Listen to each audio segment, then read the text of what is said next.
Should we get started? Yes.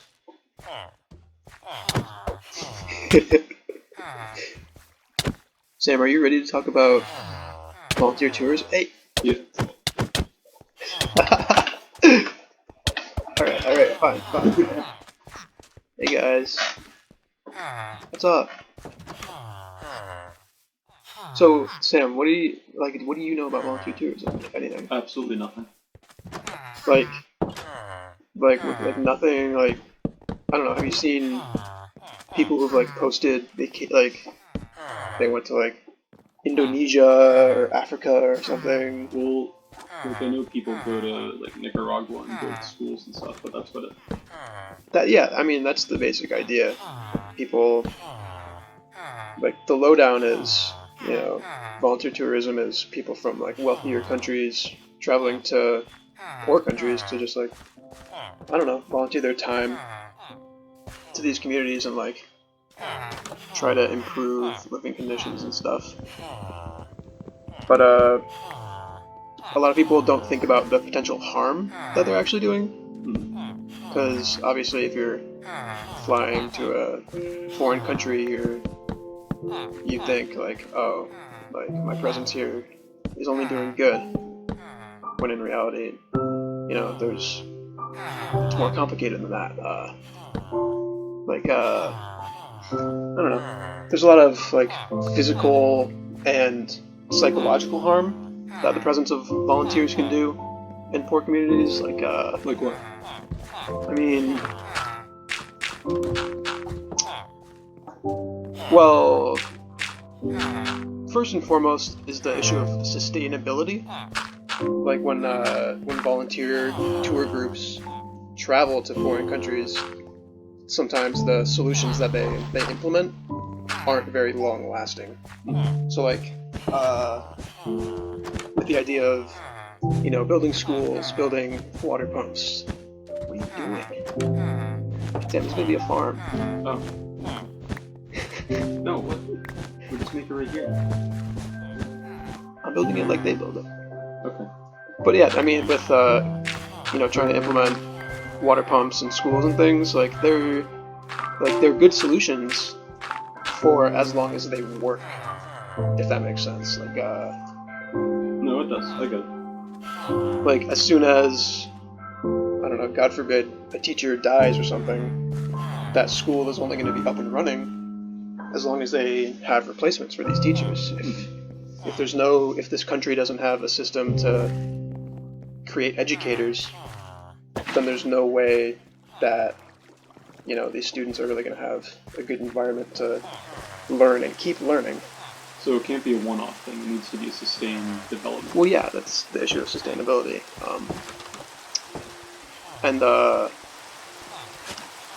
Like with other things like water pumps and stuff, I mean, they're only as good for as long as they work. Like, if you just build a water pump, eventually it could break. And if nobody in the village or whatever knows how to fix it, it's just going to be in the way. Like, they will have gotten used to it, gotten used to using it, and then when it breaks, they have to go back to whatever they did before. Which is, I don't know, yeah, it's the issue of, like, dependence and stuff, too.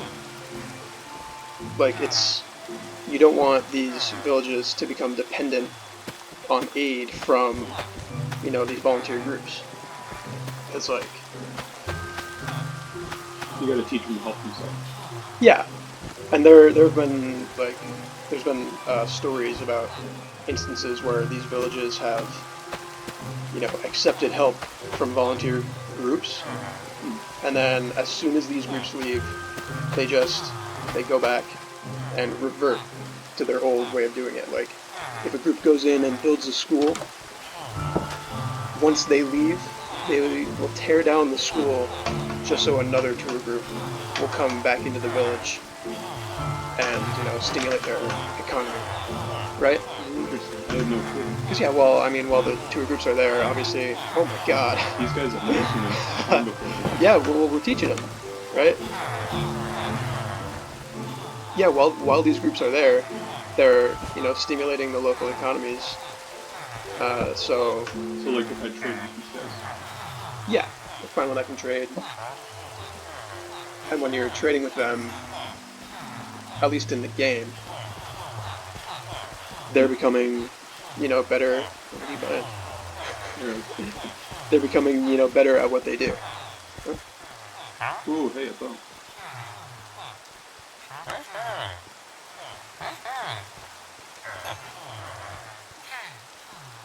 So like I'm stimulating their local economy by buying all these boats. Pretty much, and yeah, and as you do that, they become better and better at what they do. I mean, this is just a game, but it's not entirely inaccurate. So yeah, the best way really to help the community is to teach, so that they can help themselves.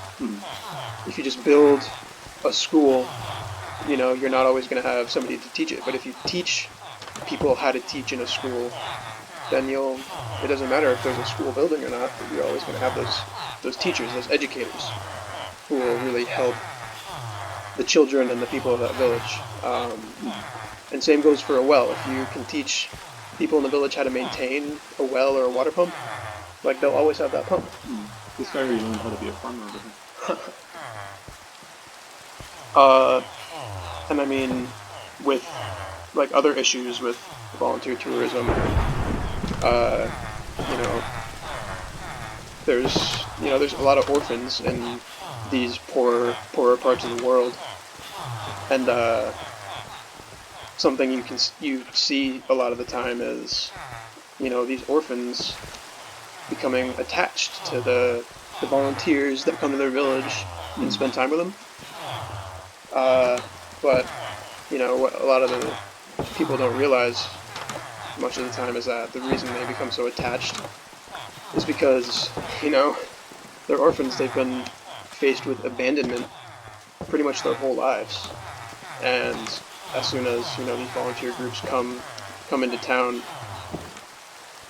these children who haven't had much, maybe haven't had people to support them or want them to succeed, they suddenly have this these new people, and they want to connect with them on an emotional level, and it's fun for the volunteers while they're there because they're cute little kids. Who doesn't love some cute little kids? But as soon as the volunteers leave, these kids become abandoned once again. And I mean, that's just, after a while, it could take a toll. Just constant, they open themselves up and they're just constantly rejected. And it's just it's sad, honestly. And then, I mean, that also goes into the aspect, the psychological harm when it comes to volunteer tourism. Like, I don't know, there's the idea that, this volunteer tourism is almost like a new form of colonialism. People have compared it to like a new colonialism just because, the fact that this, it does do harm, leads people to think that it's just another way for wealthy Western countries to maintain power over the poor. Like a white savior complex, kind of. Sort of. Like, hey, we're rich, we're poor, you're poor. Why don't we send over some helpers who can, help you out, raise you out of poverty? But in reality, these volunteers go there, and they may actually be making these places worse off. And, that just perpetuates the, the cycle of poverty and Western, like, industrial society's domination over poor regions around the world. Which started as, colonialism in Africa and South America, where, the countries of Europe and stuff, the, industrial countries of the world, colonized the poorer regions, the less powerful regions than themselves, and basically used up their labor and their resources to, turn themselves into world superpowers. And that's still the way it is today. Even though modern day colonies don't really exist, the economic, how should I say, like the basic structure, the basic, form of society is still there. The structures are there, but the names change. Yeah, the names changed. Countries got their independence, but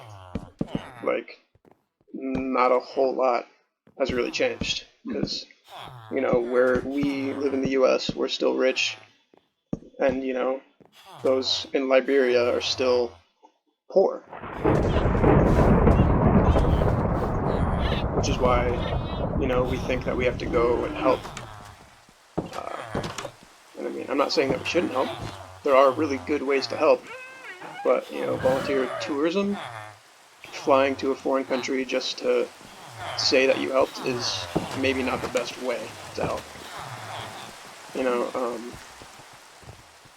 There are good ways that would allow you to travel to these faraway places to help.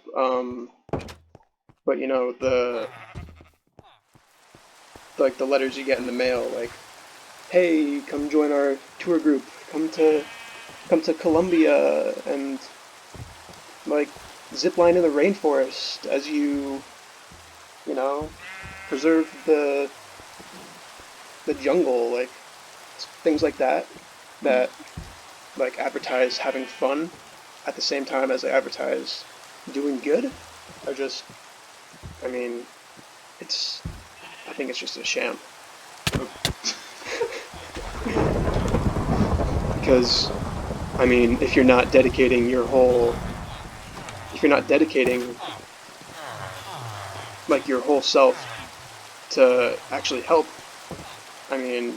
there's no way you're gonna do much good. Does that make sense? Yeah. No, it does.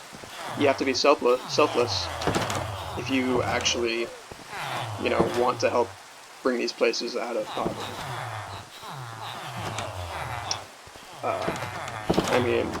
You've heard of the Peace Corps?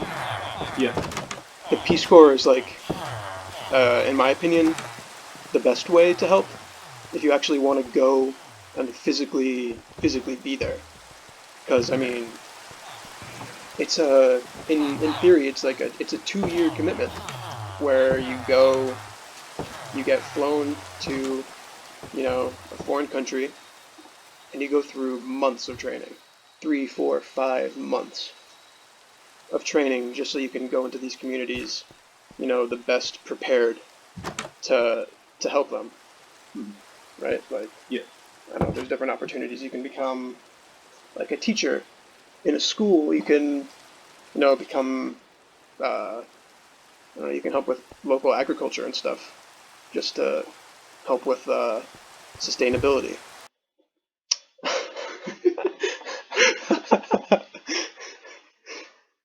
Well, that's embarrassing. That's good timing. Yeah, but you know what I mean? No, what you're saying makes a lot of sense. Yeah, the Peace Corps, it shows a true, totally selfless commitment to, the success of these communities, and it's a great way to help. It's a 2-year commitment, 2 years of your life. Because it seems like the other ones, they make people feel good, but they don't bring lasting change. But something like the Peace Corps, it makes you commit, and it makes whole organizations commit. Yeah, you have to commit. And you're not paying the Peace Corps to fly far away for 2 years. The Peace Corps pays you because you're an employee. You're not going on vacation. You're being paid. It's your job, right? Yeah. But but yeah, with these other groups, these smaller groups where you can fly away for 3 weeks, they're harmful because I don't know, you're not really committed. You're flying off to tropical countries, where it's always warm. Maybe you're probably near a beach,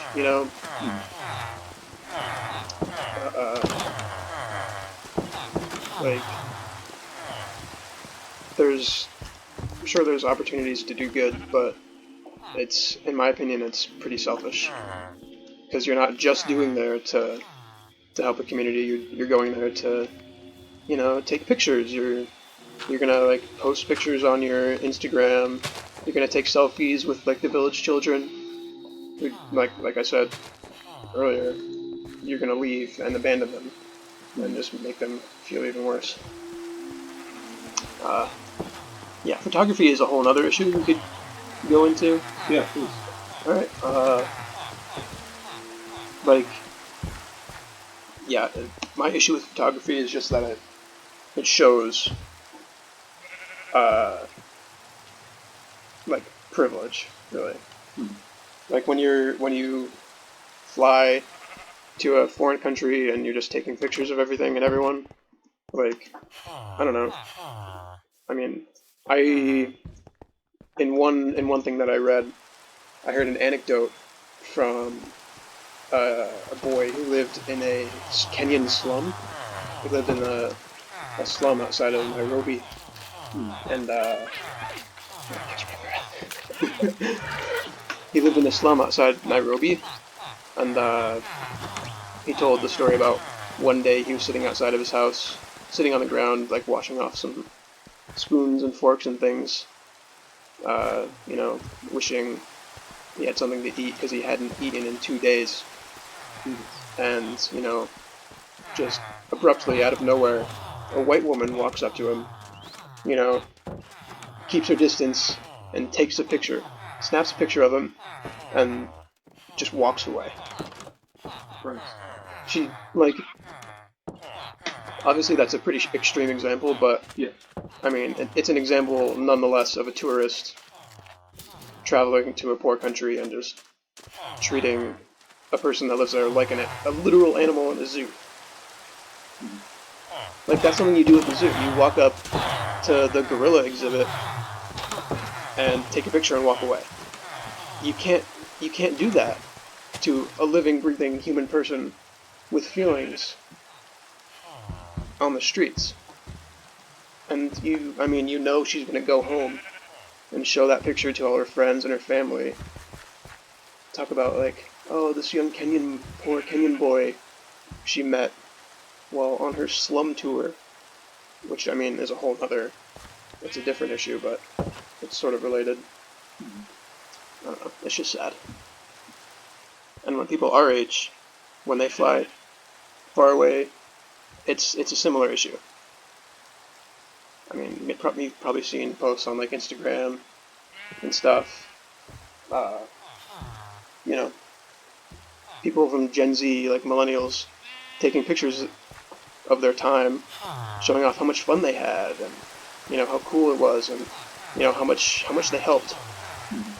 But in my opinion, just if you're taking pictures to show people when you get back, it's selfish, and it's a selfish trip, and it's harmful because you're just perpetuating the idea that, oh, I went to a poor country and helped, and to me it says, like, I'm better than you. Maybe that's not entirely the case, but that's just how I see it.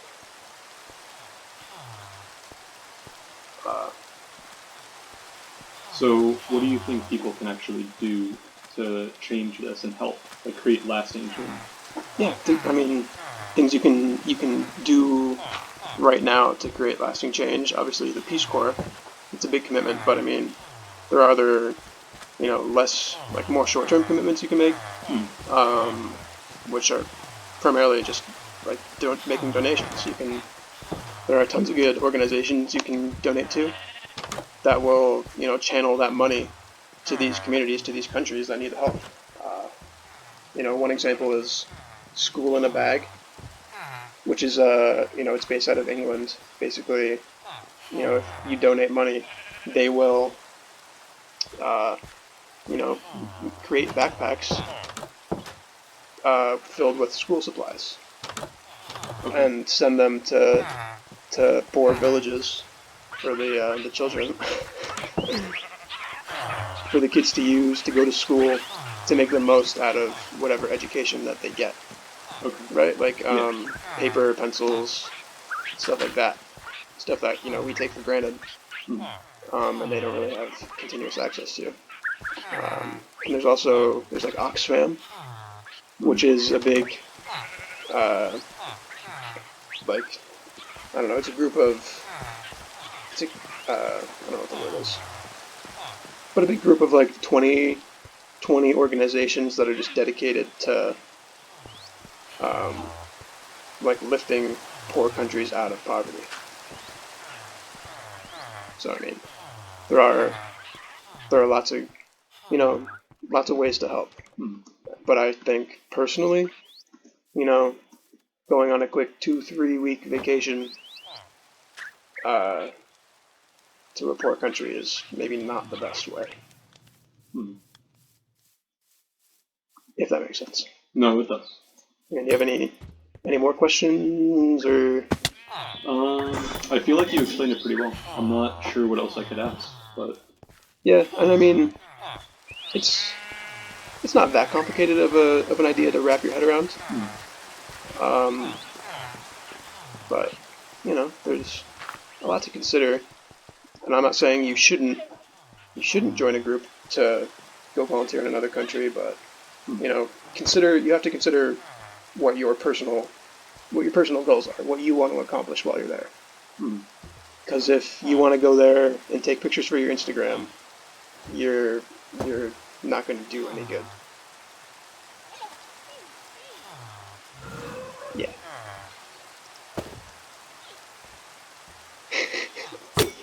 Hey.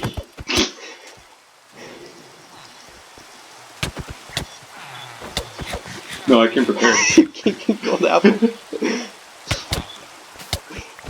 You're not gonna win this one.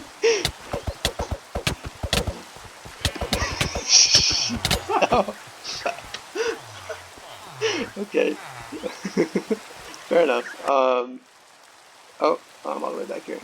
That's about it. I mean. Oh.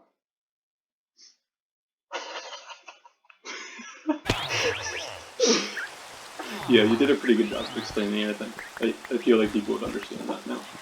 Okay. Or understand the issue more, at least. Yeah. That's it. That's a wrap. Alright. Oh, do you want to show them our builds from before? Oh yeah, guys. I should put myself in creative mode.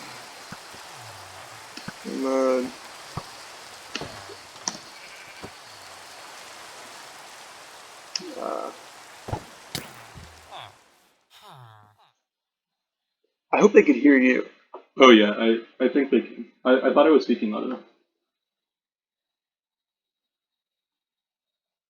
Guys, please criticize our builds. This is Sam's. I don't know, what is this?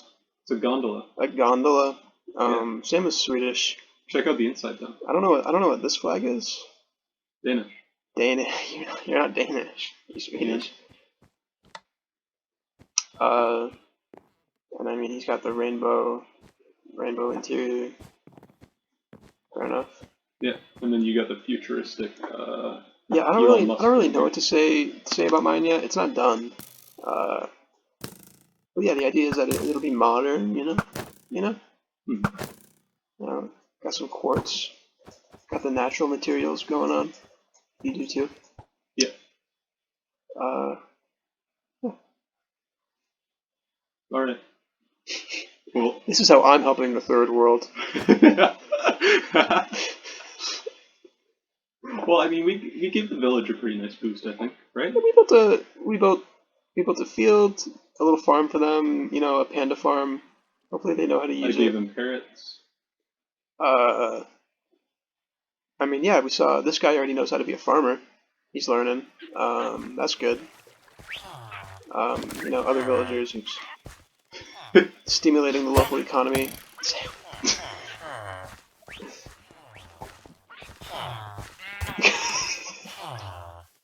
Can have a bunch of librarians over here. They need books. That's. You kidding me? You were not. Yeah. can have fun. These parrots are cool. Yeah, so this is all to show that you can still have fun and you can still help out people at the same time. But you shouldn't make it your priority to have fun. Yeah. If you have fun, cool. But it's not about you.